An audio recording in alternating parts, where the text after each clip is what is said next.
Hi, welcome to Diving into Deep Waters. I am your host, Erin Rowling, and I just want to start off this podcast just saying a huge thank you to everyone for all of the love, all of the support. As I announced in our last podcast that we had some change going on here at Diving into Deep Waters, which my husband pointed out to me that I said diving into deeper waters twice. So I apologize for that. I know what my podcast name is, I think. But yeah, you guys are I got a lot of messages from people just saying they are experiencing change too. So it's not just me going through it, and they felt like the things we talked about helped them as they're preparing for change or in the midst of change or any of those things. And so it seems like we're all kind of on the same journey together. So I just want to say thank you because, you have these little moments of fear when this stuff happens, and then to just feel encouragement and support and all of those things has just been really great. So I also want to say we're about to head to our 200th episode. We have something exciting in store for that. Compliments of Kara. Kara has come up with some stuff and maybe some new scenery. Just putting it out there. So yeah, good things. Good things are happening. Good things are coming. And so, yeah, I just wanted to say that first of all. Also, I just wanted to share a little thing that happened yesterday. So Abby has been working on getting her hours for driving. It was so funny because at Amanda's baby shower, there were some girls that they've watched Abby grow up. Actually, one of them said, "Remember when it was COVID and you convinced me to do online schooling with Abby because I couldn't." And she said, we'd spend all these hours on the phone. It was just good memories and everything. And she's a teacher and she's amazing. And so they basically said to Abby, they're like, "Girl, you need to get your license." And so she was on the way home from the shower. She was like, "Mom, I think I need to get my license." So we've been driving a lot because obviously you don't want to put your kid on the road if they're not ready. They need to be confident. And I don't know if she'll ever feel 1,000% confident, which is actually okay because I think a little fear is all right. But we've been doing a lot of driving. And so she drove me to Walmart, and this guy, you guys, was up on her grill. There was a huge truck in front of her, so she had to slow down. And, she's building speed. She wasn't being slow or anything like that. She gets back up to the speed limit, and he just will not get off of her tail.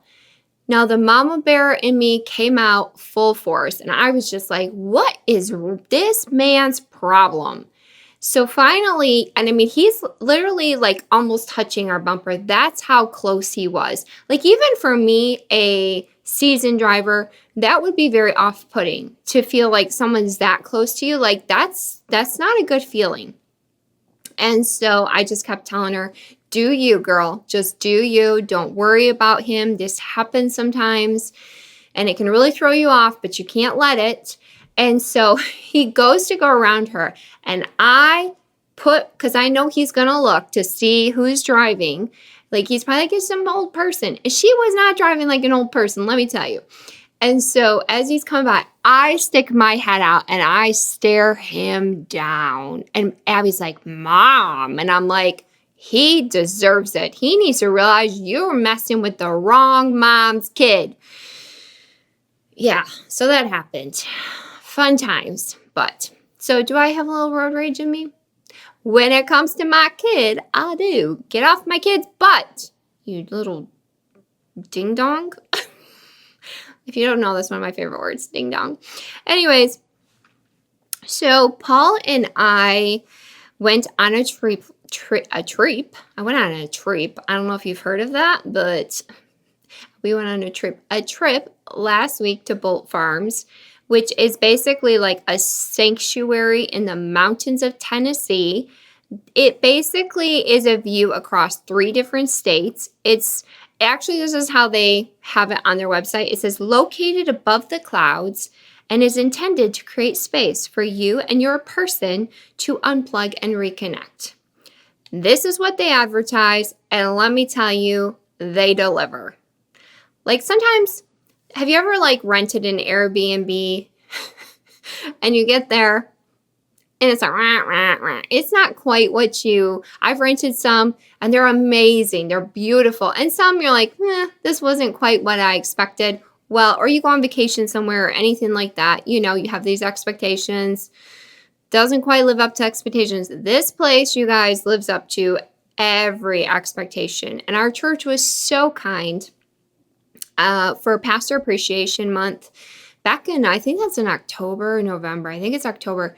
They gave us this gift to go to Bolt Farms. And we finally had the opportunity to use it. Obviously, we didn't want to go like in the winter. Like, I don't know if you know, but the hills of Tennessee, they're windy. They don't get a ton of snow out there. When they do get snow, everything shuts down. But we were kind of like looking for the right time. And our 28th anniversary is coming up in a few weeks. And we won't be probably celebrating our anniversary because our grandbaby is due the day after our anniversary. So we have other things that are going to take a little bit of precedence over an anniversary. But I was like, we could go on this trip. We can celebrate our anniversary. And, they do this parent moon, like instead of a honeymoon, like a parent moon, like I don't know. I think that's what they call it. But anyways, I decided to call ours a grandparent moon because we're about to become grandparents. And I don't know. I think we deserve it. I mean, I didn't have to pay for it. So, there's a little bit of difference. But yeah, that's what I came up with. So if you're a grandparent or you're going to become a grandparent, take a grandparent moon. Everyone else can take a moon. Let's take one too. So, but there's not a better place that we could have gone, to be honest. Everything, and I mean everything, is so intentional. It's basically, and someone said this I did a little video and put it on my Instagram and Facebook page, and they said, this is like a bucket place for me to go now. And I'm like, that's exactly what it is. It's a bucket place to go. It's go look it up, go check it out. If you have anything big coming up in your life or not, why do we have to wait till there's big things? Just go do something, celebrate it. Unless you don't like the person you're going with. If you don't like the person, your spouse, then maybe you shouldn't go or maybe you should go because maybe it'll fix your marriage. I don't know. But it's very much about time with each other. And that's what it's intended to do. But so when I was thinking about my podcast for this week, I had a couple different ideas, but I kind of feel like what I base this podcast on is life, what happens in life. And I just think that there are things in everything we do all the time in our life. There are things that we can look at and we can glean and we can learn, whether it's about us or it's about someone else that we interact with, which is very much how this trip was. There were things that Paul and I learned about each other. There were things that I realized that I needed to learn. There was also things that I gleaned from other people. And so that's why I called this podcast Rest, Reflect, and Reconnect. That's actually on the line of when you look up Bolt Farm. So I totally stole it from them. But that's what we did. We rested. I don't know why I can never remember reflect. I was telling Bob, I was like, so this is what I'm going to do. And I was like, the 3 R's. And he said 20 words. He never said reflect. But I don't know why I'm struggling with that one. But I want to start with the rest part. Because for both of us, I think that this trip couldn't come at a better time. I think we planned it at a perfect time. In the last podcast, I talked about how tired I was, how much was going on in our life. And I just felt whipped. I just felt exhausted. Paul and I also felt like, I don't know, sometimes in ministry, you have a lot of grace for people. And not that I don't want to make it sound like you just need so much grace for people. That is not what I mean. It just can be things from someone loses a loved one, or something traumatic has happened in somebody's life, or there's two people that don't like each other at church, or someone does have a problem with your leadership. It can be a different array of different issues that happen. And sometimes Paul and I will notice that our grace is running low. And so that is a good time to just say, okay, we need a little getaway, because it just helps you to fill that grace glass back up, and you come back and you pour it out normally. And so it's just, and I think that is with everything in life. I know as a mother, I have taken, there was a stint of time where I didn't take a trip, and just because friendships were changing and stuff like that. But I can tell you, I always came back from a trip a better mother and a better wife. I just having time to myself to like rest and reflect and reconnect myself to who I was. Like I didn't have to make somebody's dinner. I didn't have to do someone's laundry. And those are things that I value to do. I love to do those things, but sometimes you need a break. And so anyways, for us, this was perfect timing. And yeah, it was time to take a little break. And so he had a great idea. Our flight was early in the morning. He was like, hey, how about we like start our vacation early, and we will drive down to the airport the night before, stay the night. We can go out to dinner and all this stuff. And I was like, all right, let's do it. And also you could like park your car, which I don't know if you've heard of this, because usually when I go to the airport, I have parked, and parking is kind of expensive, but you don't want someone to drive you to the airport because it's 2 hours there and 2 hours back for us. Add more time with construction because it's crazy, the construction right now. But there's like this park and ride kind of thing. So you go to the hotel, you drop your car off, you tell them how many days, so much cheaper. So that's what we did. But we wrapped up church and we got packed. Yes, I packed on the day of my trip. Someone said, girl, you stressed me out. Here is the thing. Okay, just so you know. So some of you are like, yeah, she really is a procrastinator. I am a procrastinator. This is true. But I just want to defend myself for a hot second. Because for those of you who would have packed the week before, I had a lot of things going on. So Mother's Day was going to be directly when we got back. We were getting back on a Friday. So here's all that was going on. We got back on a Friday, like at 9:30 at night or something like that. And I had to unpack my suitcase and start packing my son that night because he was flying to France in the morning. So I needed to get him all settled. And before I left, he needed shorts, he needed jeans. There were things that I had to order for him and get that all ready. Plus, that Sunday, not only did I lead worship, but I spoke for Mother's Day. Plus, we have a photo op for mothers, plus a gift for mothers. So all of that had to be done before we left. So I hope that if you were judging me, which we're Christians, we shouldn't be judging, but if you were, and now you understand all the things I needed to accomplish before that. So just want to, which was really sweet, actually. Like, happy Mother's Day, by the way, to all the moms out there. But so our kids, I've told you before, our kids give us cards and they do give us a gift too, but we love the cards. I actually reread my cards this morning and I cried at every single one of them because every single kid of mine, plus my son-in-law, said something in their card that just touched my heart so deeply.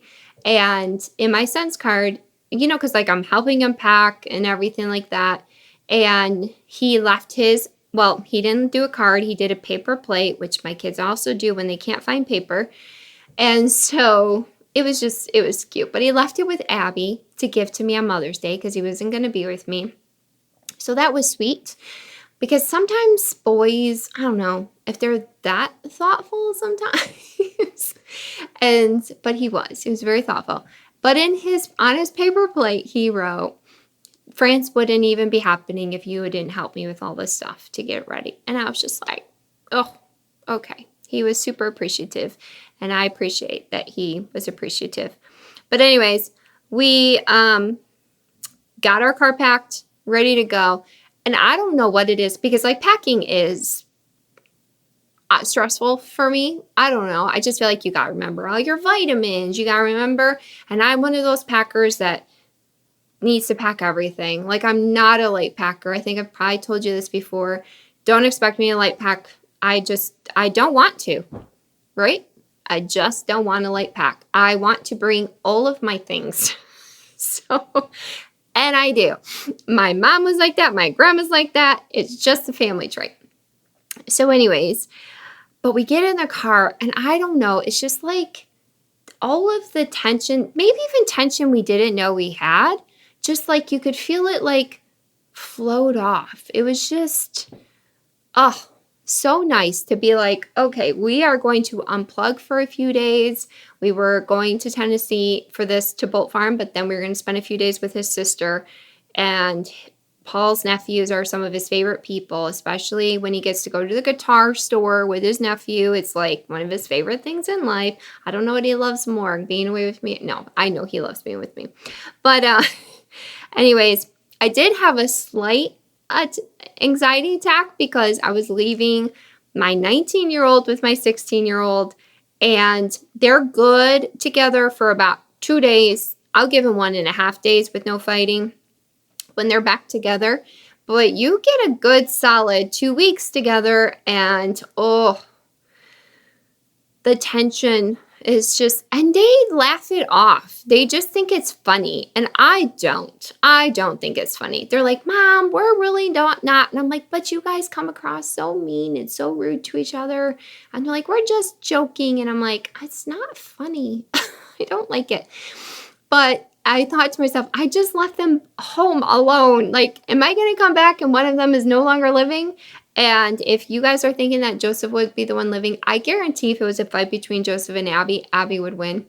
Hands down, that girl would win. So she can hold her own. But if you know us, coffee is involved in any car trip.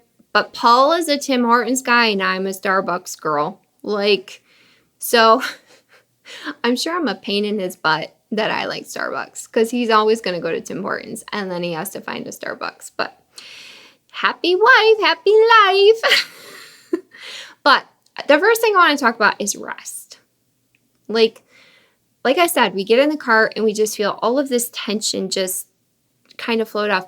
But rest isn't my idea. I'm not coming up with this on my own. It's something that goes back to the first book of the Bible. We find it right in Genesis 2 verse 3, where God rested himself. We know Jesus rested. I've done a podcast on rest.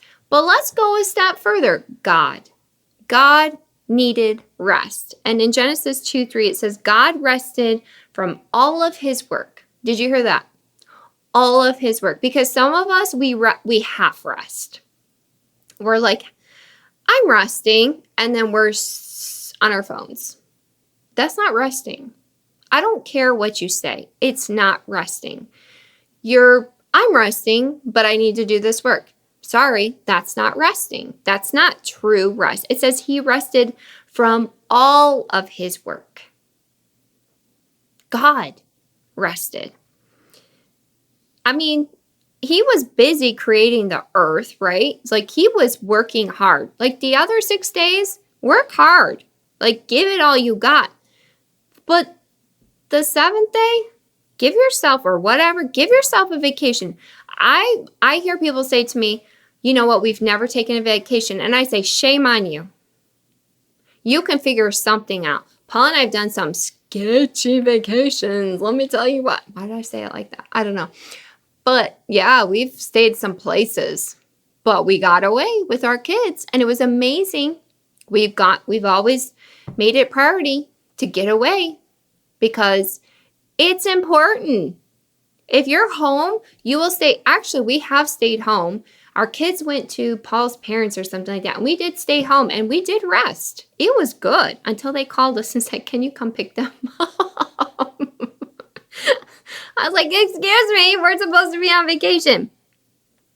But I don't know. I don't know why we struggle with this so badly. It's like it's a badge of honor that I'm not resting. Like, I don't know. I feel like when people talk about it, they're always like so proud of it that they're like exhausted. I'm so proud that I've literally like running myself into the ground. This is just like, aren't you so proud of me? And it's like, I mean, even in Exodus, God talks about it. Exodus 23, verse 12, 6 days you shall work, but on the seventh day you shall rest. Rest. It's in the Bible. It's something we should pay attention to. And it seems stupid, right? But they do studies on this stuff. Like, how do you function as a human when you allow yourself, you give yourself permission to have some rest? Like, studies show like your body repairs itself when you rest. It boosts your immune system. It improves your cognitive function. Some of us already have a problem with that. We need all we can get. It reduces stress, which if you're a perimenopausal woman, that's a big one right now. Stress is like horrible for our bodies. We can't afford to be stressed out. We gotta get that down. It improves your mood, which, I mean, right there. I mean, who wants to be around cranky people? It enhances your creativity. You come back. It is true. I came back from this and I felt like, all right, I'm ready to go. Like, let's go. I don't think church was ready for me after I had rested because I was like, come on, guys, let's go. So permission is granted, you guys. Rest. Rest. So we flew to Tennessee, which I'm not going to lie, with all of the planes taking little nosedives lately. I might have had a little in my spirit. Even Liz said that to me. She goes, I was a little nervous about you guys flying. And I won't lie, I was a little nervous about it too. I saw this video of like people walking onto the plane and they were like blessing the plane. I kind of did that in my mind. I wasn't going to let people see me do that, but I did think about it. But before we boarded the plane, our flight got delayed, which you know how that is. Like everyone is like, oh, you know, and everything. And here's where, when I said like watching people and gleaning from them, the lady who kept making the announcement, she was like, I wish I could tell you exactly what she said, but she just was like so upbeat and just like funny. She had little things in there that made people laugh. It just reduced the tension of everyone, which we're only going to be 15 minutes late. But, you know, we got to be somewhere. We got to go. And like, you know, come on. We get irritated when we're 15 minutes. And so, but I don't know. I just really appreciated her and how she knew. It kind of reminded me of Proverbs 15:1 that says, a soft answer turneth away wrath. Like she just was so soft and just talked so nicely. And she diffused a whole plane of people before they got on that plane. And then when it was time, she was like kind of funny about it and stuff like that. And I was just like, here's a lesson. Like you can have upsets in life. They happen all the time. What are you going to do with it? Are you going to be upset about it? Are you going to be like angry about it? Are you going to be irritated about it? Are you going to be unpleasant about it? Or be like this lady who was just like, okay, here's an issue, but we can approach this in a completely different way with a little humor, kindness. It can change the whole thing. And here's the thing. If you don't think that the Bible is played out in your life on the daily, you're not looking. What I mean by that is like, I've quoted 3 different scriptures that had to do with things. I'm going to quote a few more too as we go along in the story. I saw God all the time on this trip. Well, you should be seeing God every part of your day. And that's why I love that spiritual practice of when you go to bed being like, how did I see God today? How did I not see God? How did I miss God today? What was I not paying attention to? Because let me tell you, the Bible and God, it's in your day. If we're looking, we got to be looking though. So we get there. Obviously, I'm here talking to you. I didn't die. So we had some time to get checked in. We get our rental car. We found this cool place to eat, which it was like they made their own bagels. and which is sad because like they didn't have any gluten-free ones. So me, but they had some really cool salads, so it was still good. But Paul loved their plate. He was like, "What station are they listening to?" I'm like, "It's probably a mix that they put together." Guess what? What kind of music it was? If you said 80s, you are correct. So it was all 80s music. So then we decided to go to the zoo, which is fun to do as a couple. I don't know, because you're not dealing with kids all over the place or any of that kind of stuff. And so we we're looking at animals and stuff. We get to the reptiles. We go through the reptiles. And then Paul's like, all right, I'm good to go. That man loves reptiles. I swear if I die, he's going to get a reptile. And you mark my words. Something happens to me, that man's going to get him. But we just, I don't know, it was so nice to not be in a rush, not to have to be somewhere at a certain time. We went on a walk. I don't know, we looked at houses. We guessed how much houses were. I don't know, we walked by a lake. I mean, it was beautiful. It was just, I don't know, I feel like you can enjoy, when you allow yourself to rest, you can really take things in. You can really when you really truly say like phones away, computers away, outside, anything away, I don't know. I feel like you can just be so much more intentional with being with the person you're with, or whether it's with yourself, because sometimes we need to rest by ourselves too. So we had the last part of our journey up the mountain, which was Curvelicious, which I was super nervous that I was going to get sick. Paul did a good job, though. He got us there with minimal sickness. Some of those curves were something else. And we get up there, and I mean, it is breathtaking views. I mean, just amazing. So we go to this dome. It's a welcome, which, can I just say, people in the South are just nice. I mean, naturally nice. It's like they're not even trying. We're in Walmart, you guys. Everyone, sir, ma'am, so nice. So nice. I'm like, I see why people like to be in the South, because they're just nice people. But anyways, he took us to our dome. We stayed in this dome, which I will do a little plug for Bolt House. No, never mind. They'll be like, you can't even say our name, lady. Bolt Farm Treehouse is what they're called. And so they have domes, then they have tree houses, and then they have these mirrored cabins. So they have like 3 different options that you can stay in. All of them are amazing. And so we go in, and there's like a record player playing music. You see all of the views. You can see the valley. You can see the mountains. I mean, you can just... There's like a cliff right there. Like, you walk off too far, you're going down. So it's not a place for kids. No kids are allowed there. But there's like these plush bathrobes, which I love my bathrobe. Y'all know I do. And so to be on vacation and have one provided, because you know what? I almost packed mine. I almost packed my bathrobe because I love my bathrobe. It's like my security blanket, maybe. I don't know. I'm not weird, but... So they had slippers. My husband loves slippers. That's his security blanket. He cannot walk in this house without his slippers. And so, and then, I mean, let me tell you, when I say our church spoiled us, our church spoiled us. And they sent us a private chef to our dome.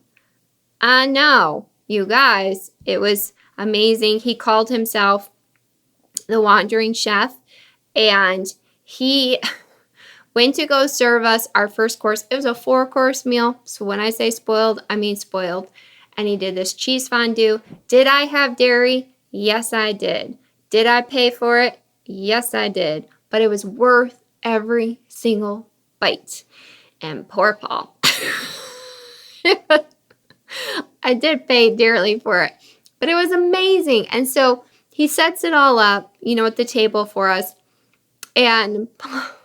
Paul prays, and then he says, amen, and I say amen with him. And the chef is like, amen. And he comes over to us, and he's like, each course he's telling us. But the first one, he's like, I just want to tell you what an honor it is to serve you guys, especially fellow believers. Like, that's my favorite. And I just pray that this meal, and I was just like, this guy is amazing. Not only was his food some of the best food I've ever had. Like literally, he did filet mignon I've never had. We paid all this money for this Wagyu beef. That was not that good. But this was, how people say that people put their heart in their cooking, or they put a little extra something, their love in their cooking? This man did. I don't know, but I feel like you could give the same recipe to somebody else and say, this is exactly how he cooked it, and your food would not taste the same, because that man put love and kindness, and just, when he said he was privileged to serve us, he meant it, and you could feel it in his food. Also, the best creme brulee I have had. And honestly, like the whole night, Paul and I were both just like, his food was scrumptious. But also, just like the verse that kept popping out to me was Ecclesiastes 9:10. Whatever your hand finds to do, do it with all your might. And that man, he was like, I feel called to cook. And I'm like, you are called to cook. You are anointed to cook. Which I just feel like in life, so many people, like they're anointed to do things, but because it doesn't seem like this, he's serving someone in a little dome in the hills of Tennessee. Maybe that doesn't seem like a huge thing, but it was his joy to serve us. And we felt that in every bite of food. And let me tell you, Liz was like, did you eat all your food? And we were like, we ate every single bite. We were stuffed to the gills, but I didn't. I'll just tell you a little secret. I even liked the bowl of the creme brulee because it was so delicious. And nobody was there to see me do it because I wasn't at a restaurant. And it was delicious because I wanted every last morsel of that creme brulee. But yeah, it just, whatever you have to do it with all your might. Do it with joy. Who cares if it's something that everybody sees or just a few people see? There's just something that happens when people dedicate themselves to what they're called to do. There's this anointing that comes over them to give and for people to receive. And it's beautiful. It's absolutely beautiful. And he inspired me. He inspired me so much with his joy of cooking. And I just felt so privileged and so honored to eat his food. And I would say if anybody gets to eat his food, you will receive the same thing, because it was just amazing. Now, I did share a little funny story with our church because they gave us a trip, but I'll share it here too because it was comical. Because sometimes when things happen, your first response, I think in everyday life when things happen, your first response is like, oh my gosh, what are we going to do? But there's something about when you're resting, you're just like, okay. Well, that's exactly how I felt. I think if the same scenario happened in my everyday life, I might not have reacted the same way.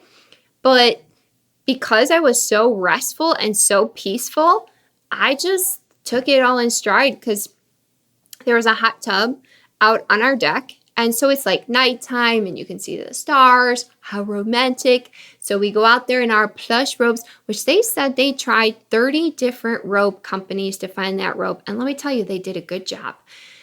So we go out there with our robes, and the lady had told us the lock. So it was one of those keyless entries. And she was like, hey, make sure that you do your deadbolt out, because otherwise you're going to get locked out of your room. Okay. So you have to put the code in. So I go out to lift the lid up off of the, forgot the word. See, I'm back in my everyday life. I can't remember words of the hot tub. And so Paul walks out behind me, and then I hear, oh shoot. And I'm like, what? And he's like, I locked the door. And I'm like, oh. And he's like, yeah, I don't know the code. But he had his watch on. We didn't have our phones. We didn't have our car keys. We had nothing. But we both had our watches on. And so he's looking for the text from the lady because she sent a text with the code. I'm like, it's right there. Just get the code. Well, the only text that wouldn't show up was that one. And so he had sent me other texts, but he didn't send me the text with the code. And so I got my watch as close as I could to my phone that was inside, because it's like plastic kind of between it. So I got it to connect to my phone, and I call Anissa, who booked the trip for us. And so, but then as soon as she answered the phone, the whole scenario was so hilarious to me that I couldn't even talk. Like I was just like, oh my gosh, we got locked out and we're in our robes. And I don't even know if she could understand what I was saying, but it was so, and public kept saying, I'm so sorry. I'm so sorry. I'm so sorry. And I was like, I'm not mad at all. I think this is hilarious. And so he heard a truck coming down the road and he ran after it, which must have been a sight to see. This man in a robe and his socks running after the truck. And it happened to be a worker. They happened to know the number and we got in. So we didn't have to sleep outside in the hot tub because it gets cold. You're in the mountains. It gets cold at night. But that was our little adventure story. And he kept saying, I'm so sorry. And I'm like, we have this funny story. And I actually, like, when we left, I wrote it in the book, like the guest book or whatever. And I just wrote the story because I just thought it was so funny. But it is amazing. When you give yourself rest, you can laugh at things instead of getting your panties in a wad. You know what I mean? It's good. It's good to rest. Next word, reflect. Something this trip really did help us do was reflect. When we woke up that first morning, and you can see everything out of the dome because it's all like plastic so you can see. And so I'm looking at it and I'm like, what is all that white stuff? Like, what is going on? And I said to Paul, I'm like, are those clouds? And he was like, yeah, I think so. So we went outside to investigate. And it is one of the most amazing things I've ever seen. Obviously flying, you're above the clouds, so you see the clouds. But that's something where you're like in a plane, you're in a plane. I've been in places where there's been fragments of clouds because like I've been on a volcano before, stuff like that. Like I've been some high places, but nothing where it was like a blanket of clouds. And it was kind of cool because as the morning went on, the clouds began to dissipate a little bit. So you could see the valley, you could see the clouds, and then you could see the mountains. And it was just like, this is what God's creation gives us. It gives us this opportunity to reflect, especially when it comes to his majesty and power. I was so overwhelmed by it. I started singing How Great Thou Art when Paul had gone in, and it was just me, and I was just looking at it all, and I was just like, this is a moment to sing How Great Thou Art. You see moments where people are in these really cool places in the world and they start singing it. This was definitely one of those moments. We also they had a wellness spa there. Yes, you guys. So nice. So nice. Which it's on the side of the mountain, so you really get a good view of everything. And we sat in this hot tub on the edge of the mountain, and we ended up getting out trying to dry off. And this guy's walking around, and he had a certain look, okay? Not to stereotype, but he definitely looked like a musician. He had the hat, he had the long hair, he had the jean shirt with the really skinny jeans and cowboy boots. And I was like, this guy has something to do with music. So he's like, do you mind if I sit down? And we're like, no, go ahead. And so we start chatting with him, and sure enough, he's in the music industry. He works with music and he works with videoing music, and has started telling us all these big names that he works with. He's a friend of the guy who owns the place, who's also in music. And it was interesting because in the conversation, he started talking about how he had been raised in the church, because a lot of things he referenced to beauty and God's creation and stuff. He didn't really talk about God. He just talked about how beautiful it was. There was an absence of God there, which you can pick up in a conversation, especially as a Christian. If someone like the chef who was a Christian, which we knew before he even said amen. And we told him that. He goes, how did you know? And we're like, we just knew. We just something about you. We knew you're a Christian.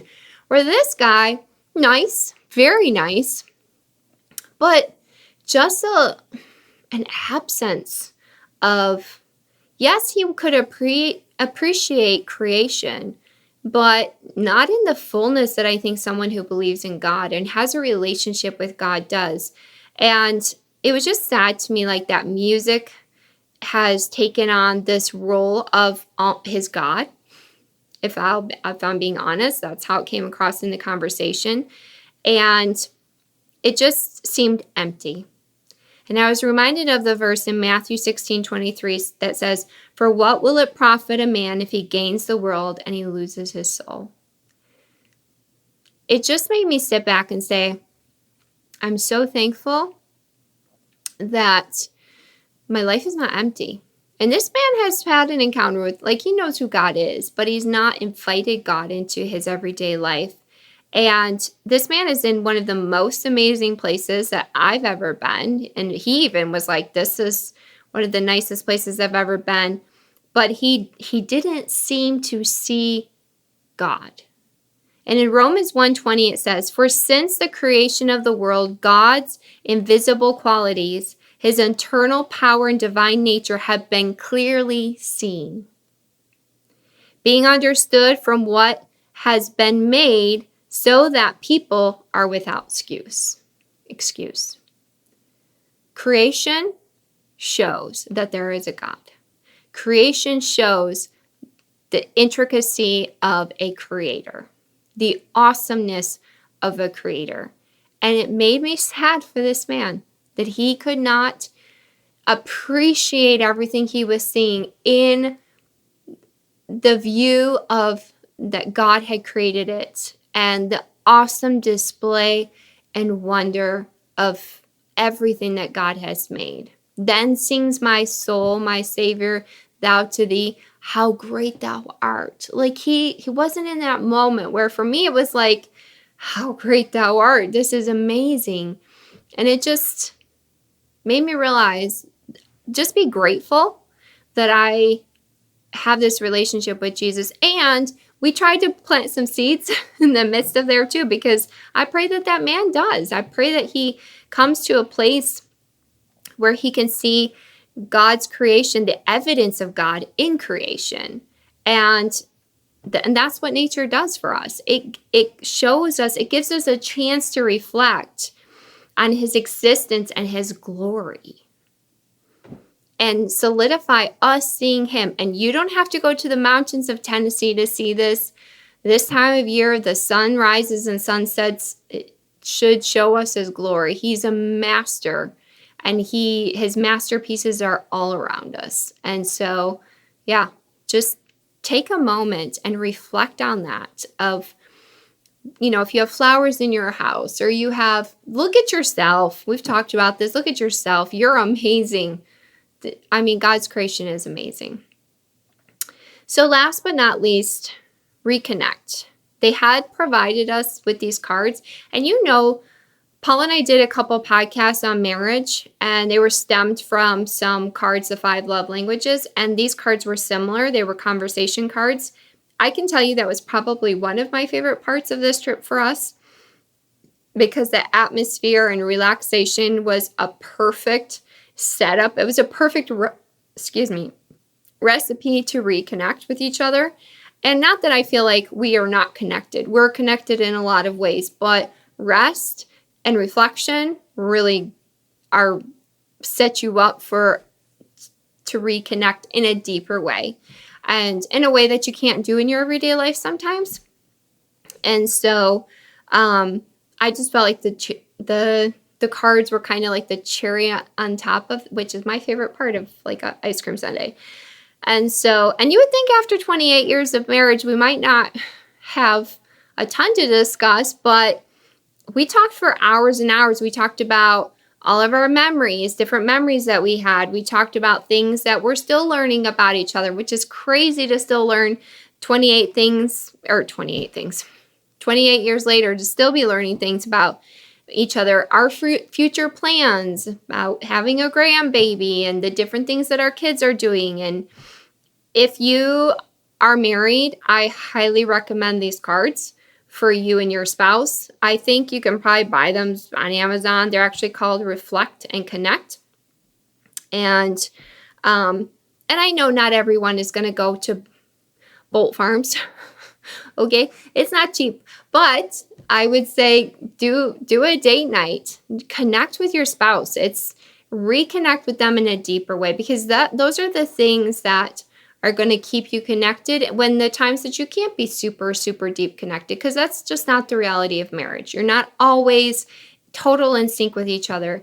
But I think Paul would agree with me. We came back and we just felt deeper connected than we've ever been in 28 years. And I think we've been connected great for 28 years, but deeper than we ever have been before. And so I think it's just an amazing thing to do for your marriage.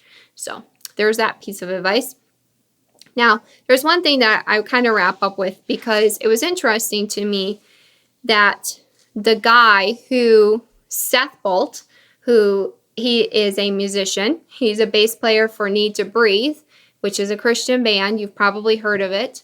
And so he had two desires when he was younger. He wanted to be in a band and he wanted to build tree houses, which he's in a band and he's building tree houses.